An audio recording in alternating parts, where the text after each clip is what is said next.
ఈరోజు మన వీడియోలో మనం తెలుసుకోబోతున్నటువంటి విషయం దేవాలయాల ముందు ధ్వజస్తంభాలు ఎందుకు ఉంటాయి అనే విషయం గురించి తెలుసుకుందాం. ఇది ఒక చిన్న చిత్రకథ గురించి తెలుసుకుందాం. అశ్వమేధ యాగం సందర్భంగా తామ్రధ్వజునితో పోరాడుతున్నటువంటి అర్జునుడి కథాసారం నుండి ఒక దృశ్యం. మణిపుర పాలకుడు మయూరధ్వజుడు. వీరు మహాపరాక్రమవంతుడు, గొప్ప దానశీలి. మయూరధ్వజుని కుమారుడు తామ్రధ్వజుడు. మయూరధ్వజుడు పాండవుల యొక్క యాగాశ్వమును బంధిస్తాడు. అందుకు ఆగ్రహించినటువంటి పాండుకుమారుడు అర్జునుడు, భీముడు, సహదేవుడు మయూరధ్వజునితో యుద్ధానికి దిగుతారు. అయితే తనతో యుద్ధం చేసినటువంటి నకుల, సహదేవ, భీమార్జునులను మయూరధ్వజుడు ఓడిస్తాడు.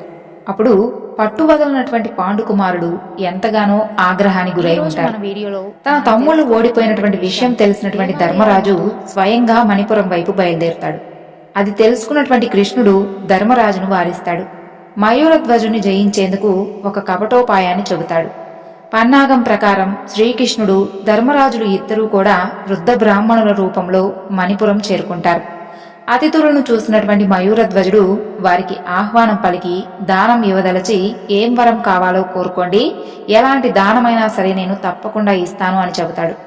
అప్పుడు శ్రీకృష్ణుడు కల్పించుకుంటూ, మహారాజా, మేము తమరి దర్శనార్థమై బయలుదేరి వస్తూ ఉంటే అరణ్య మార్గంలో ఒక మృగరాజు దురదృష్టవశాత్తు ఇతని యొక్క కుమారుడిపై దాడి చేసింది.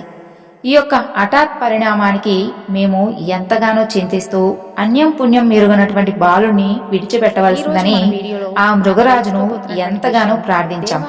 అప్పుడు ఆ మృగరాజు విచిత్రంగా మానవ భాషలో మాట్లాడుతూ, ఈ బాలుడు కనుక మీకు దక్కాలి అంటే మణిపుర రాజ్యాధిపతి మయూరధ్వజుని శరీరంలో సగభాగం నాకు ఆహారంగా ఇప్పించండి అని కోరుకుంది. దానకర్ణులైనటువంటి ప్రభువులు మాయందు దయతలచి తమరి యొక్క శరీరమున సగభాగం కనుక మాకు దానమిచ్చిన ఎడల ఆ పసిబాలుణ్ణి, భవిష్యత్తు ఉన్నటువంటి ఆ బాలుణ్ణి కాపాడుకున్న వారిని అవుతాము అని హృదయంగా చెప్పుకుపోయాడు. ఆ మాటలు విన్నటువంటి మయూరధ్వజుడు ఏమాత్రం కూడా వెనక ముందు ఆలోచించకుండా తన శరీరాన్ని ఆ బాలుడి ప్రాణాన్ని రక్షించడం కోసం దానం ఇచ్చేందుకు ఒప్పుకుంటాడు. అప్పుడు శ్రీకృష్ణుడు తమరి యొక్క భార్యాపుత్రులే మీ శరీరాన్ని స్వయంగా కోసి ఇవ్వాల్సింది అని నియమాన్ని కూడా విధిస్తాడు. అందుకు కూడా మయూరధ్వజుడు వెనుకడుగు వేయకుండా అతిథి దేవో భవ అని గౌరవిస్తూ తన యొక్క శరీరాన్ని తన భార్య సుతులే స్వయంగా ఖండించేందుకు తగినటువంటి ఏర్పాట్లు అన్నీ కూడా చేయించి భార్య సుతులను రప్పించి యాగానికి సిద్ధమై కూర్చుంటాడు. మయూరధ్వజుడు భార్య పిల్లలు గుండె నిబ్రం చేసుకుని అతను ఆదేశించినటువంటి కార్యానికి కుడి దిశ నుండి సిద్ధమవుతారు. దాన ధర్మాలలో గొప్పవాడైనటువంటి ధర్మరాజు మయూరధ్వజుని యొక్క దాన గుణానికి నివ్వెరపోతాడు శ్రీకృష్ణుడు.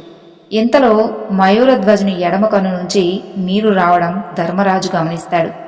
అందుకు వెంటనే స్పందిస్తూ, తమరు కన్నీరు కారుస్తూ ఇచ్చినటువంటి దానం మాత్రం మాకు వద్దుగాక వద్దు అని అంటాడు. అందుకు మయూరధ్వజుడు వెంటనే స్పందిస్తూ, మహాత్మా, తమరు పొరపాటు పడుతున్నారు. నేను చింతిస్తూ బాధపడుతూ వేదన చెందుతూ నా శరీరాన్ని మీకు దానంగా ఇవ్వడం లేదు. నా కుడి భాగం పరోపకారానికి ఉపయోగపడుతుంది.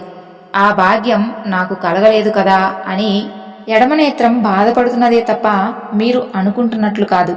అది విన్నటువంటి కృష్ణుడు, ధర్మరాజు ఎంతగానో ఆశ్చర్యపోతారు. మయూరధ్వజుని దానశీలతకు ఉప్పొంగిపోతారు. వెంటనే తమ నిజరూపాన్ని ప్రదర్శిస్తారు. నీ దానశీలతకు మెచ్చాను, ఏం వరం కావాలో కోరుకో అని అంటూ మయూరధ్వజుణ్ణి శ్రీకృష్ణుడు అడుగుతాడు. మహానుభావుల యొక్క నిజరూపాలు చూసి మయూరధ్వజుడు ఉక్కిరి బిక్కిరి అవుతూ, పరమాత్మ, నా ఈ శరీరం అశాశ్వతమైనది.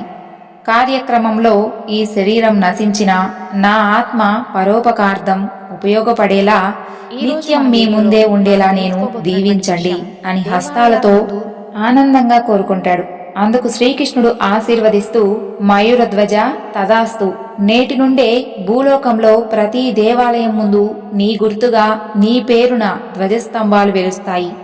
వాటిని ఆశ్రయించినటువంటి నీ ఆత్మ చిరంజీవి అయి నిత్యం దైవ సాన్నిధ్యంలో ఉంటుంది. పరోపకారార్థం నీవు ప్రకాశిస్తావు. ముందు నిన్ను దర్శించి ప్రదక్షిణ నమస్కారాలు ఆచరించిన మీదటనే ప్రజలు తమ యొక్క ఇష్టదైవాలను దర్శించుకుంటారు. ప్రతినిత్యం నీ శరీరమున దీపం ఎవరు ఉంచుతారో వారి యొక్క జన్మ సఫలమవుతుంది.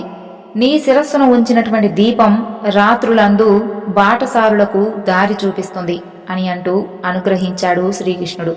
అందుకే ఆనాటి నుండి ఆలయాల ముందు ఈ రోజు మన వీడియోలో విధిగా తెలుసుకోబోతున్నటువంటి విషయమైంది. దేవాలయాల ముందు ఇంతటి గొప్ప దానశీలి యాగమూర్తి అయినటువంటి మయూరధ్వజుని పేరుతో నెలకొల్పినటువంటి ధ్వజస్తంభాల నీడ కూడా తమ ఇళ్లపై పడకూడదని చెప్పడం ఆ మహనీయుని పట్ల మన ప్రజలు చేసేటటువంటి అపచారం. ఇదొక మూఢనమ్మకం. ఈ వివరణ మీ అందరికీ కూడా ఆసక్తికరంగా అనిపించింది అనుకుంటున్నాను. ఒకవేళ ఈ వీడియో మీ అందరికీ కనుక నచ్చినట్లయితే తప్పకుండా లైక్ చేయండి. అలాగే మొదటిసారి ఎవరైనా మన ఛానల్ చూస్తున్నట్లయితే తప్పకుండా సబ్స్క్రైబ్ చేసుకొని సపోర్ట్ చేయండి.